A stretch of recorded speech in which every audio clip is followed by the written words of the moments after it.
Krásný den, vítejte u prvního dílu na Hero Hero a na začátek bychom vám chtěli hrozně moc poděkovat, že jste tady s námi a my si vyspovídáme Káju, protože vás strašně zajímalo, i samozřejmě mě zajímalo, jak jste měla v Kanadě, co Julien, jak to celé vzniklo, jak jste spolu dlouho. Já jsem hlavně dneska zjistila až, že Kája se znala s Julienem ještě před růží.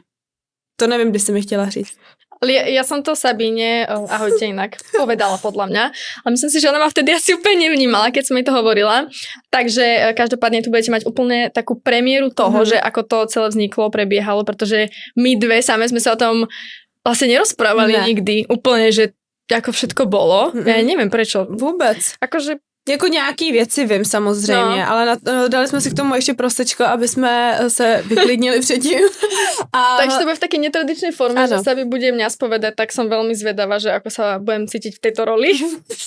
Bude to zajímavý, protože hned mě zajímá otázka, to možná jsem si mi říkala, což asi jako by vím, ale divákům to přiblížíme, jak jste se vlastně seznamili, no vlastně nevím, když se teď zpětně na to, já jsem si myslela celou dobu, že jste se seznámili po růži někde na party. Jenomže ty se s ním seznámila ještě před růží. Mm-hmm. Jak to celý bylo? Vysvětli nám to teda. No ja som mala hlavne také obdobie, neviem čo bol tuším 2024 rok, kedy ja som sa rozišla s tým mojím Markom, s ktorým som bola skoro 7 rokov, čo bol taký môj, že fakt prvý, fakt, že vážny vzťah, s ktorým som počítala, že teda to bude navždy. Bohužiaľ to tak vtedy nedopadlo, teraz našťastie. A potom som mala také celkom by som povedala, že smutné obdobie asi prvýkrát v živote, lebo my, ak sme sa rozišli, tak on bol akýby môj najlepší kamarát aj všetko, vie, že trávili sme spolu každý deň. A do toho som mala takú kamarátku, ktorú som ti asi spomínala, ktorá sa vlastne zo dňa na deň so mnou prestala baviť bez udania dôvodu a potom ma prestala zdraviť. A potom som zistila, že to robila vlastne ďalšej dievčine z Trenčína, z nášho mesta, čo bolo pre mňa také dosť zvláštne. Takže ako keby mala som obdobie, kedy som sa rozišla, čakala som, že tá kamarátka mi bude nejakou oporou a vlastne aj ona sa so mnou prestala vtedy baviť. Čiže ja som reálne 6 mesiacov prvýkrát zažila to, že som chodila do roboty, lebo vtedy som ešte robila normálne marketing a bola som zamestnaná. A jak som skončila o 4:00, tak som maximálne išla, že cvičiť a proste išla som spať. Alebo som si niečo pozrela, ale všetko ma strašne, ako keby, nemala som proste náladu ísť ani von. Že úplne som bola taká mega pochmúrna a nevedela som normálne nájsť niečo, čo by ma nejak extra tešilo. Že mne všetko prišlo také, že fakt ma nič netešilo. Bo trvalo to 6 mesiacov. Ja som si 6 mesiacov ani nenapísala so žiadnym proste mužom. To, jak teď to říkáš, tak takhle momentálně se třeba cítím já podobně. Že přesně jak jakoby, že seš už docela další dobu, to vnímám, že jsem prostě uzavřena a ne, jakoby nepustím si k sobě nic, jako nikoho a cítila se taková osamělá, ne? Hej, úplne. Prostě, ale nikdo ti to jako nemohl dát tu lásku, ani ta rodina, nikdo, protože sama v sobě to neměla. Hej, a ja som ani nemala tú odvahu ísť napríklad, že s niekým von. No. A to bolo prvýkrát obdobie, kedy mne sa, že nikto nepáčil. Normálne, že nikto. Mne každý prišiel, že ma otravoval už len tým, že ma pozdravil.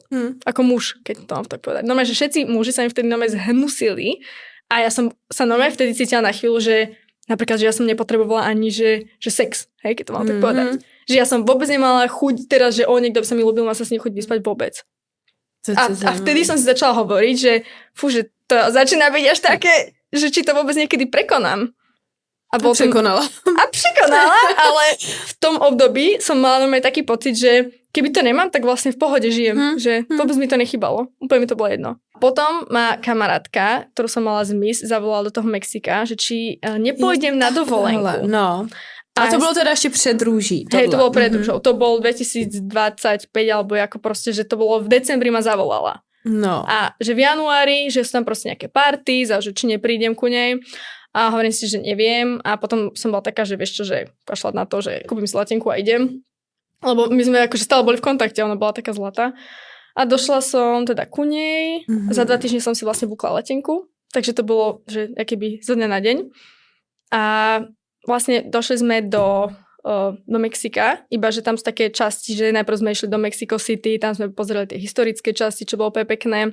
Potom sme šli na Tulum, alebo do Tulumu, neviem, jak tam vyskloňovať. A to je niečo jak Ibiza, ale ja som o tom vôbec aj nevedela. Ona mi len povedala, že pôjdem na nejaké parties a tak, ale som sa aj negooglila, lebo však ona je odtiaľ, tak som čakala, že mi urobí takého tourguida. Tam sme chodili na parties a tak a tam som sa vlastne stretla so Julienom. A to sa musíme napiť. Ty kráso. Takže teď si A vím, to že... bolo úplne nečakané. Tiež, že my sme zrovna v ten večer, ja som bola mesiac skoro. Mhm. A to bol 3. týždeň, alebo niekedy na prelome 3. týždňa. A už som bola fakt unavená, lebo my sme spali denne 3 hodiny a tak akože bol to dosť intenzívny výlet, by som povedala. A v ten večer sme si povedali, že sa ideme najesť a že pojeme už proste domov. Sme sa najedli, prechádzali sme sa po ceste akože už smerom ku taxíkom. A v tom za nami pribehol akože nejaký blázon, hej, Julien, ale vyzeral to, že blázon. A on iba, že čauko, že pozerali sme sa na vás aj tu na s partiou, že sa nechcete pridať, že my ideme tu do baru a že máme proste nejaké vstupenky tam voľné, takže sa nechcete pridať, že tam je dobrá party. A Alejandra bola taká, že dobre, a že no dobre, tak sa ideme pozrieť. No a nakoniec to dopadlo veľmi dobre, až na to naše očakávania. Ale to je, chápeš, to ten osud, jo, že jsi tam prostě jela. No.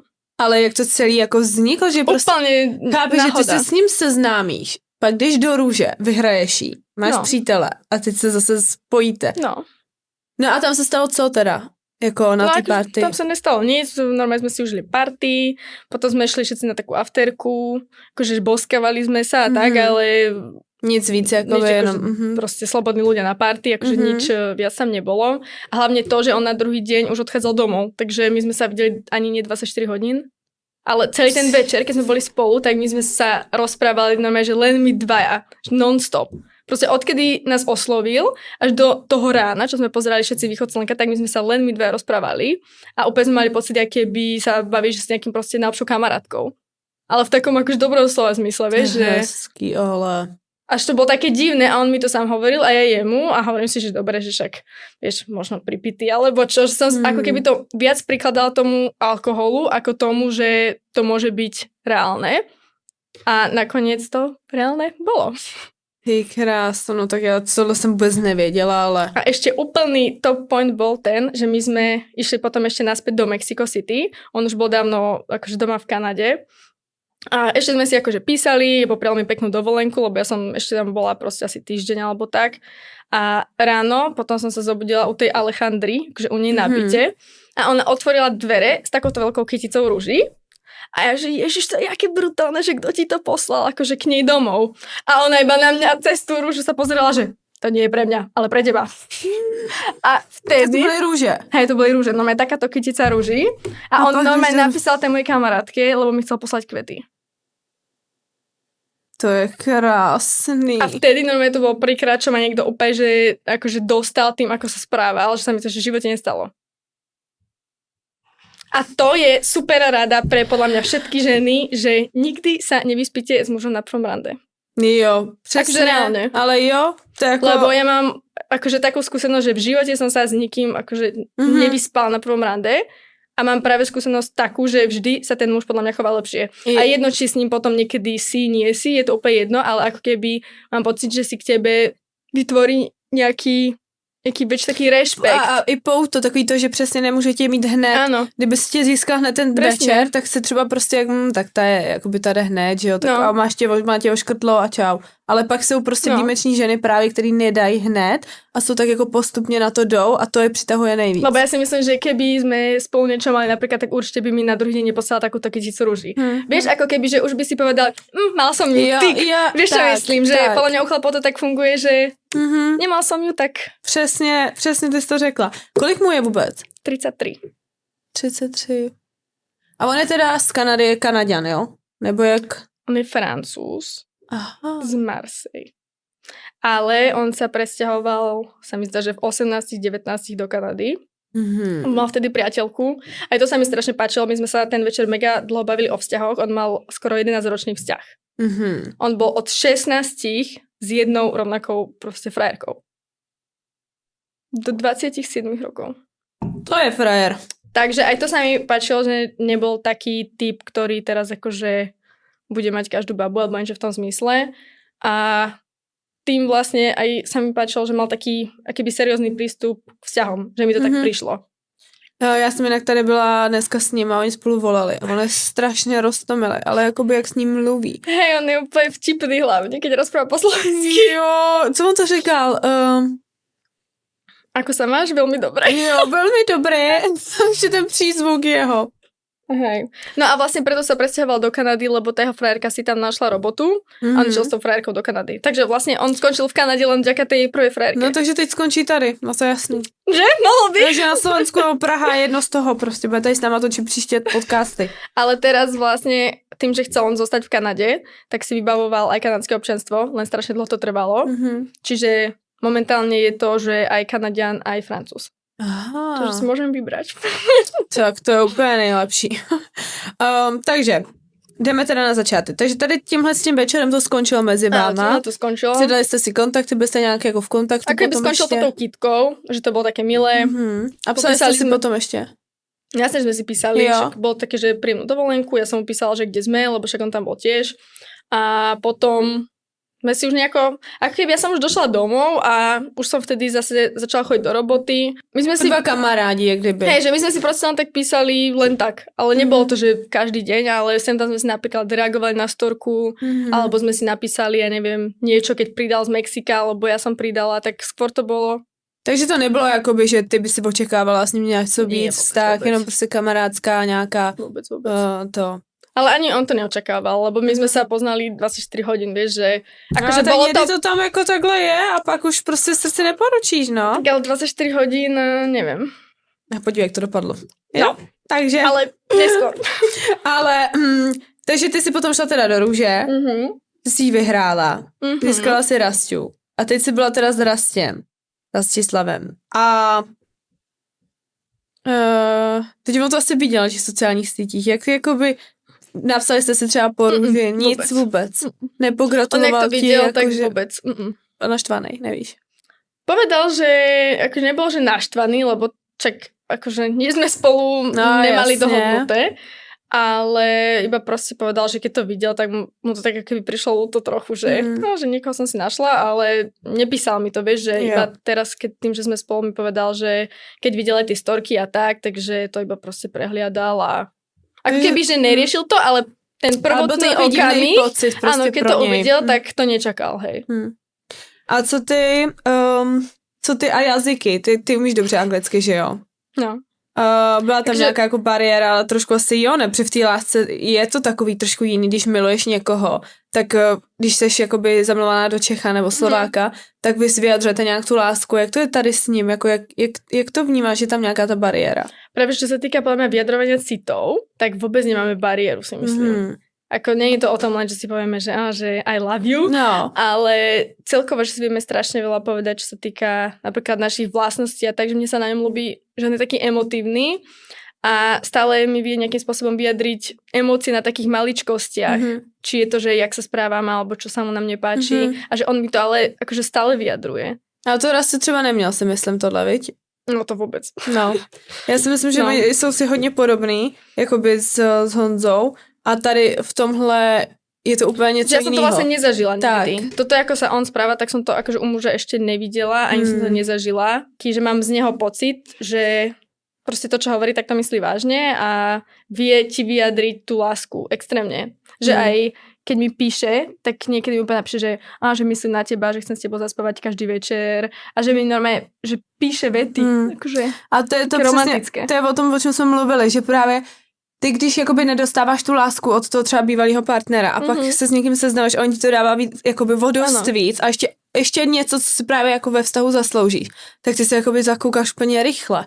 Když se jako zamiluješ úplně, že najednou ti dá tu lásku, kterou ti celou dobu jako nikdo nedával a cítíš se vlastně v tomto vztahu i trošku jako méně ceně, že furt někomu musíš jako dokazovat, měj mě rád a pak přijde někdo ti prostě bere takovou, jaká seš a miluje prostě všechno na tobě, i ty plusy, mínusy, všechno a najednou prostě ty záříš, my jsme to řešili už na YouTube a vlastně jsem to viděla i v komentářích, jak to tam vyjadřovali lidi, že to na tebe strašne jde vidět. Ale je to tým správaním, akože jeho by som hlavne povedala, nie že ja som taká není, ale že ja som skôr ten typ, že podľa mňa muž má byť, ako keby nechcem povedať, že viac zamilovaný, ale za mňa muž, pokiaľ není viac zamilovaný, minimálne na začiatku, tak ten vzťah nevydrží.